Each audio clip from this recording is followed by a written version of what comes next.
Ini hal yang harus diantisipasi oleh timnas Indonesia jika ingin seenggaknya imbang melawan Irak. Karena lagi-lagi kita malah ketemu Irak di Piala Asia. Padahal kita udah tahu di kualifikasi Piala Dunia kita habis dibombardir oleh Irak. Indonesia bisa menang gak ya di Piala Asia sekarang? Mari kita bahas dari sudut pandang penikmat sepak bola, bukan pengamat sepak bola. Di laga perdana, timnas Indonesia akan bertemu dengan Irak.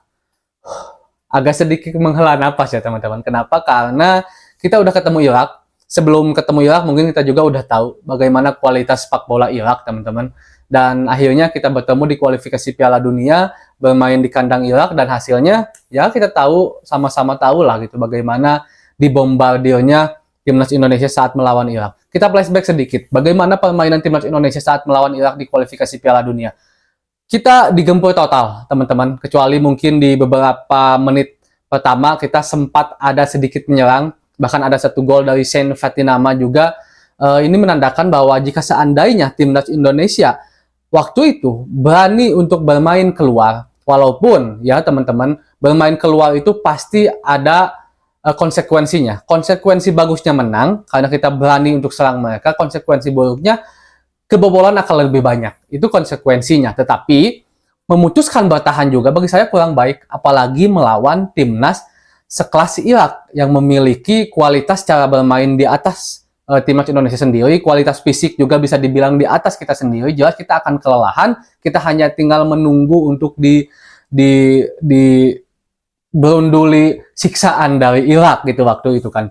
Dan terbukti timnas Indonesia akhirnya kebobolan banyak saat melawan Irak, dan hal yang perlu ditekankan bagi saya untuk sedikit mengantisipasi, untuk sedikit cara bermain bola agar kita bisa mengantisipasi lawan-lawan yang hebat dan bisa membuka pertahanan lawan. Itu cuma satu, permainan kaki ke kaki lebih tenang.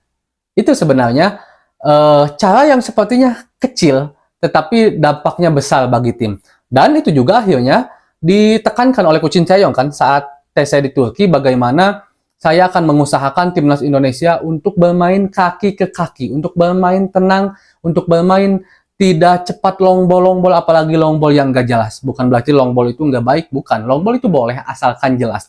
Nah, ini sebenarnya salah satu arahan dari Coach Sinteyong agar kita bisa memperbaiki cara bermain kita. Minimal itu dulu lah. Jauhkan dulu kata menang, minimal memperbaiki cara bermain. Dan itu sebenarnya sudah terlihat teman-teman dari permainan timnas Indonesia saat melawan Libya 2 kali. Karena saat melawan Iran kan kita tidak tahu bagaimana permainannya.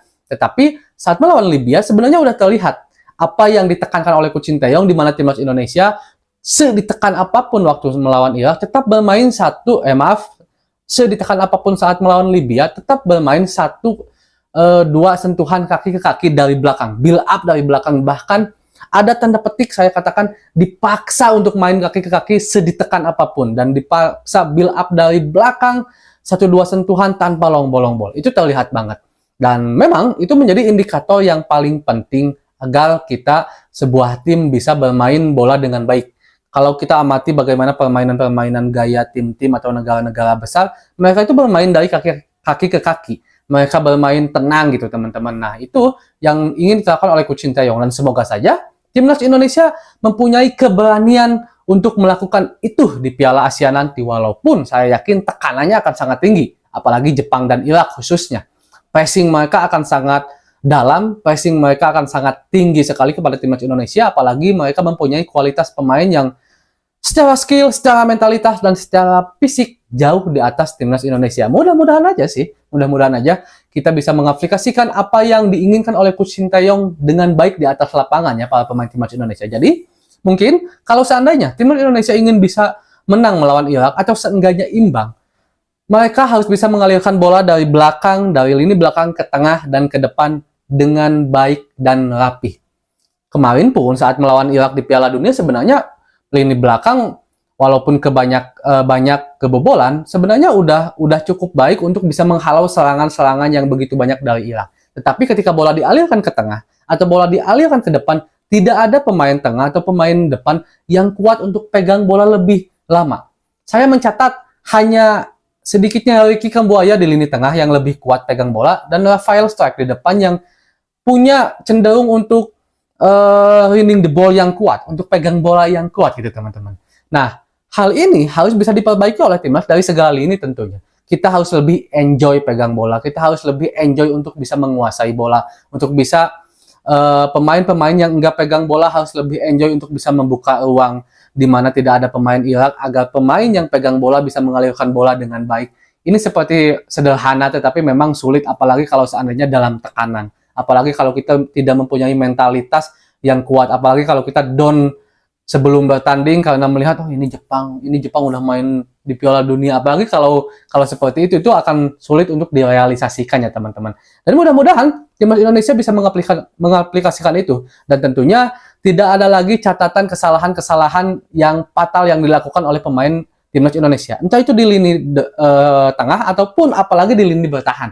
Karena kalau seandainya kesalahan itu dilakukan, boom, satu kesalahan pun akan berakibat fatal untuk timnas Indonesia. Apalagi melawan pemain-pemain hebat seperti pemain-pemain Irak, Jepang, Irak khususnya ya, yang kita akan bertemu dengan Irak di pertandingan pertama ini.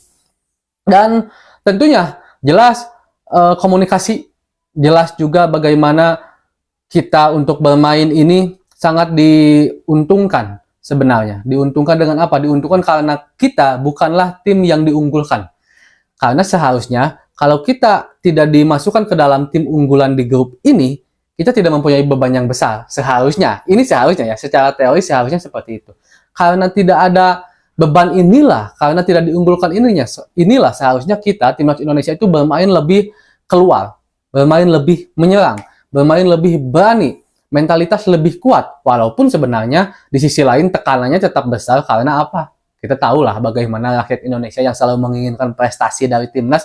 Sebelum mulai aja kualifikasi Piala Asia ini, ketika timnas Indonesia mengalami rentetan hasil negatif di uji coba, kita udah tahu bagaimana tekanannya. Ini juga tentu akan mempengaruhi psikis para pemain dan staf pelatih ya. Tapi semoga saja mereka kuat akan hal itu dan mereka bisa mempertunjukkan satu permainan yang luar biasa dan membawa poin, bahkan membawa prestasi yang seenggaknya masuk 16 besar, 8 besar. Jangan tanggung tapi sih ya kalau mendoakan dan dan menargetkan mudah-mudahan final dan juara di Piala Asia. Walaupun saya yakin akan banyak orang yang menertawakan pembicaraan saya yang barusan. Tapi mudah-mudahan timnas Indonesia bisa memberikan yang terbaik ya teman-teman. Dan melawan Irak di Senin nanti kita dukung timnas Indonesia, kita dukung sebisa kita melalui komentar-komentar kita, status-status kita di media sosial. Kepada timnas Indonesia, jangan ada caci maki, doakan mereka yang terbaik. Assalamualaikum.